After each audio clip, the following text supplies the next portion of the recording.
আজি মই আপোনালোকক এনেকুৱা বগৰীৰ আচাৰ বনাই দেখুৱাম। এনেকুৱা এতিয়াতো বগৰীৰ বতৰ, চবফালে বগৰী পায়, গতিকে বগৰী আচাৰ নবনালে ভাল নালাগে, খায়ো ভাল লাগে যে, গতিকে বগৰী আনিলোঁ। সেইখিনি আনি মই আপোনালোকক এতিয়া ষ্টেপ বাই ষ্টেপ দেখুৱাম। একেবাৰে সহজ নিয়মে বনাইছোঁ আৰু কেতিয়াও বেয়া নহয়। আপোনালোকে চাব, ফাৰ্ষ্টৰ পৰা লাষ্টলৈকে চাব এনেকৈ কি কৰিলোঁ। আৰু যদি ভাল লাগে লাইক কৰিব আৰু ছাবস্ক্ৰাইব যদি কৰা নাই কৰি ল'ব। আহকচোন ৰেচিপিটো আৰম্ভ কৰোঁ। বগৰী জ্বলা আচাৰ বনাবলৈ 2 কেজি বগৰী আনিলোঁ। এনেকুৱা চাওক, এনেকুৱা অলপ এনেকুৱা, আৰু এইখিনি টোটেল 2 কেজি আনিছোঁ। আমি জ্বলা আচাৰ বনাম। প্ৰথমতে মই এইখিনি ভালকৈ ধুই লওঁ। ধুই লৈ আপোনাৰ এই ঠাৰিবিলাক যে আছে এনেকুৱা, এইবিলাক মই গোটেইখিনি পেলাই চাফা কৰি লওঁ। যদি বেয়া বগৰী আছে সেইখিনি উলিয়াই লওঁ। ধুই আনিলোঁ একদম চাফা কৰি, আৰু এইবিলাক ঠাৰিবিলাক চব এৰুৱালোঁ।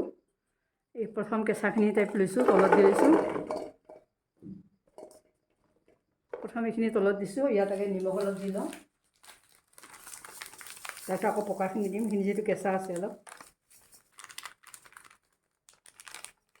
পকাখিনিও এনেকৈ ছেপাৰেটকৈ ধুলোঁ আৰু ঠাৰিবোৰ চব এৰুৱাই ল'লোঁ, এনেকৈ চাফা কৰি ল'লোঁ।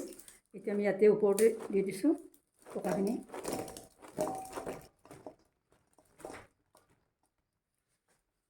এতিয়া আমি বগৰীখিনিত নিমখ দি লওঁ ওপৰতে, এনেকৈ দিছোঁ চাওক।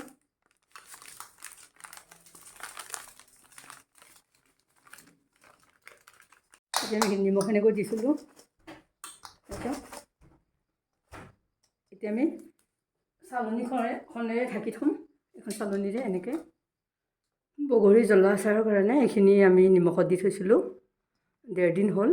আজি এতিয়া মই উলিয়াওঁ, নিমখ সোমাইছে বগৰীত। এতিয়া আমি উলিয়াই ৰ'দত দিব লাগিব। আমি ইয়াতে উলিয়াই লৈছোঁ এনেকৈ। আমি ইয়াত বগৰীখিনি নিমখৰ পৰা তুলি ল'লোঁ, এনেকৈ চালনীত মেলি দি এতিয়া আমি ৰ'দত দিম। যদি ভাল ৰ'দ হয়, চোকা ৰ'দ হয়, তেতিয়াহ'লে এদিনতে হ'ব, 4 ঘণ্টামানতে হৈ যাব। আৰু যদি ৰ'দটো সেমেকা হয় তেতিয়া 2 দিন লাগিব পাৰে।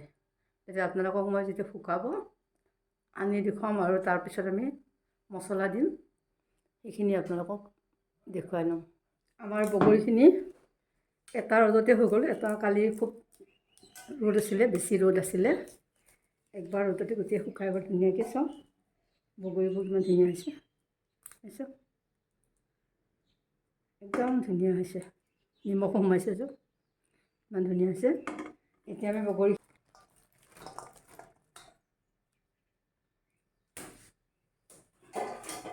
বগৰী এইখিনি হৈছে, একদম পাৰফেক্ট হৈছে। এতিয়া আমি ইয়াৰ কাৰণে মছলা দি কৰোঁ, আপোনালোকক দেখুৱাওঁ মছলাখিনি। এয়া লৈছোঁ মিঠি গুটি 2 চামুচ, এইখন চামুচেৰে 2 চামুচ লৈছোঁ। কালজিৰা লৈছোঁ 2 চামুচ। এই জলকীয়া লৈছোঁ, মানে শুকান জলকীয়া, কিন্তু জ্বলাটো দেই, 25টা লৈছোঁ, 25টা। আৰু ধনিয়া ল'ম, গোটা ধনিয়া।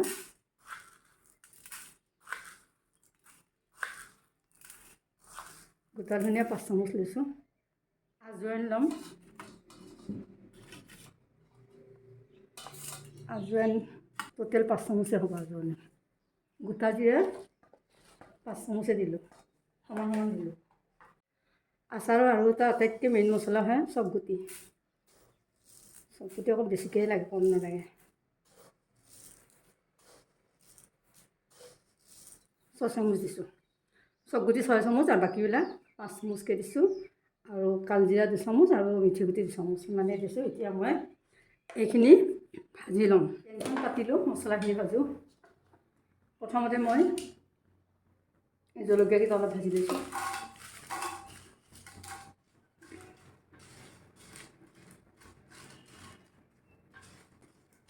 ভজা হ'ল জলকীয়াখিনি, নমাই দিছোঁ। এতিয়া ইয়াতে মই গোটা ধনিয়াখিনি ভাজিম, আজৱাইনখিনি অলপ পিছত ভাজিম। চব গুটি, গোটা ধনিয়া, গোটা জিৰা একেলগে ভাজি দিছোঁ।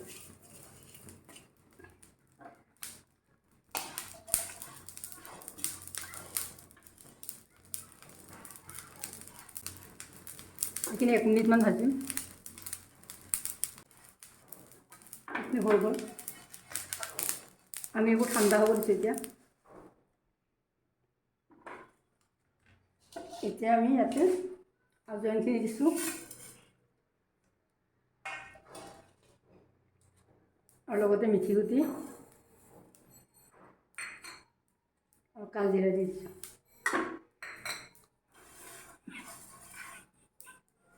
এইখিনি আধা মিনিট ভাজি, এইখিনি আধা মিনিট হ'ল, হৈ গ'ল। এইখিনি থৈ দিব। এতিয়া আমি মিক্সিত গুড়ি কৰি লওঁ। এই আচাৰৰ মছলাখিনি পিচি আনি দিছোঁ মিক্সিত। আধা পিঠা কৰিব লাগে, এনেকুৱা আধা দৰদৰীয়াতে। এনেকুৱা কৰিলে আচাৰখিনি খাবলৈ বহুত টেষ্টি হয়। বহুত মিহি কৰিলে আচাৰৰ টেষ্টটো কমি যায়।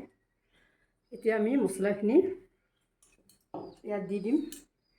নিমখটো আমি বগৰীত দিছিলোঁৱেই, 2 দিন তিয়াই থৈছিলোঁ বগৰীখিনি। 1.5 দিন, মানে 2 দিন নহয়, 1.5 দিন থৈছিলোঁ নিমখত তিয়াই। গতিকে নিমখটো বগৰীত হৈ গৈছে, কিন্তু এই আমি স্লাইড সামান্যহে অলপমান দিব পাৰোঁ। এতিয়া আমি মছলাখিনি দি দিছোঁ চব।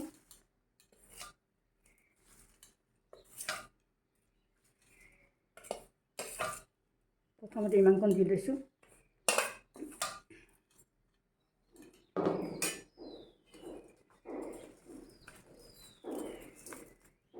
এতিয়া ইয়াত আমি এই ফৰচুন মিঠাতেলটো কেঁচা মিঠাতেলে মই ইউজ কৰোঁ। মই মিঠাতেল গৰম কৰি নিদিওঁ। আচাৰ কেতিয়াও বেয়া নহয় কেঁচা মিঠাতেলত, বহুত দিন যায়।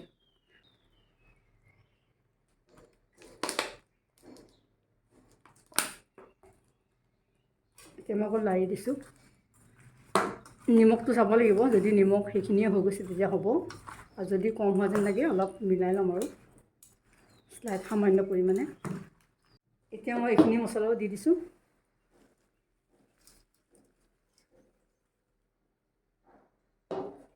আৰু অলপ কালজিৰা, মই কেঁচা কালজিৰা দি দিছোঁ।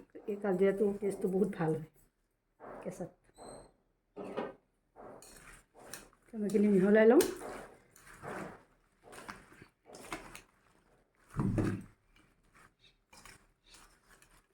আমি আচাৰত অলপ নিমখ দিব লাগিব। এনেকৈ এচামুচমান দি দিছোঁ আৰু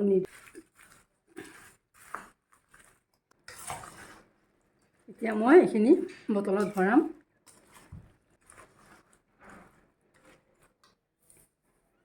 প্ৰথম এইটোতে ভৰাই লওঁ মই ডাঙৰ কণ্টেইনাৰটোত।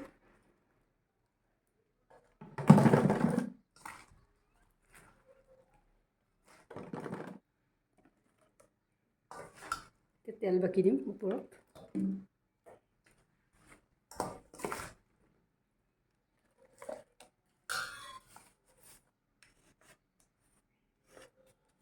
এই ছাইডত লগাবিলাক খুব চাফা কৰি থ'ব লাগে, নহ'লে আচাৰবোৰ এনেকৈহে পিছত বেয়া হয়, চাইডে লাগি থাকিলে। এটা এইটো চিচা বটলত ভৰাই লওঁ।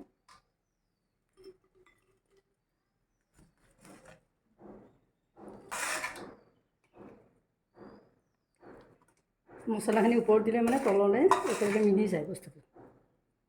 এতিয়া আমি দুটাকে তেল দিম। এতিয়া আমি তেলটো ভৰাই দিম পূৰা বগৰীত। চব মই তেল একদম ইমানলৈকে দিলোঁ, ইয়াতো দিম।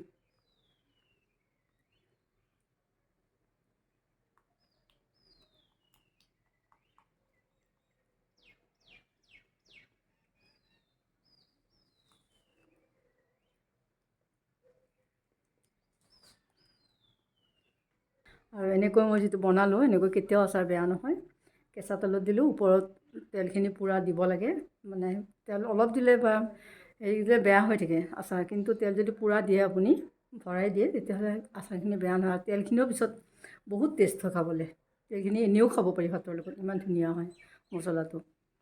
আৰু যিখিনি মছলা দিছোঁ এইখিনি পাৰফেক্ট মছলা হয় আচাৰৰ কাৰণে। মই সৰিয়হটো ইউজ নকৰোঁ ইয়াত। কিন্তু মোৰ যদি নিয়মখিনি আপোনালোকৰ ভাল লাগিছে, বনোৱা নিয়মখিনি, তেতিয়াহ'লে আপোনালোকে নিশ্চয় চেনেলটো লাইক কৰিব আৰু কমেণ্ট এটাও জনাবচোন কেনেকুৱা পালে, আৰু শ্বেয়াৰ কৰিব। যদি চেনেলটো ছাবস্ক্ৰাইব কৰা নাই, ছাবস্ক্ৰাইবটো কৰি ল'ব। ফাৰ্ষ্টৰ পৰা লাষ্টলৈকে চবেই ধন্যবাদ জনাইছোঁ। Thank U.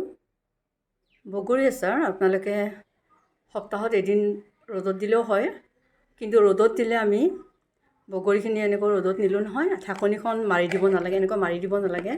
আপোনালোকে ঢাকনিখন এনেকৈ থ'ব লাগে।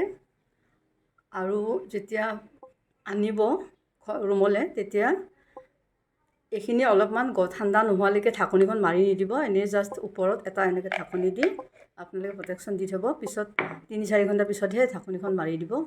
নহ'লে ইয়াৰ যিটো গৰম হৈ মানে যিটো ভাপ আহে মানে তাত পানী পানী হয়তো, সেই পানীখিনি তলত পৰিলে মানে আচাৰত পৰিলে আচাৰটো বেয়া হ'ব পাৰে।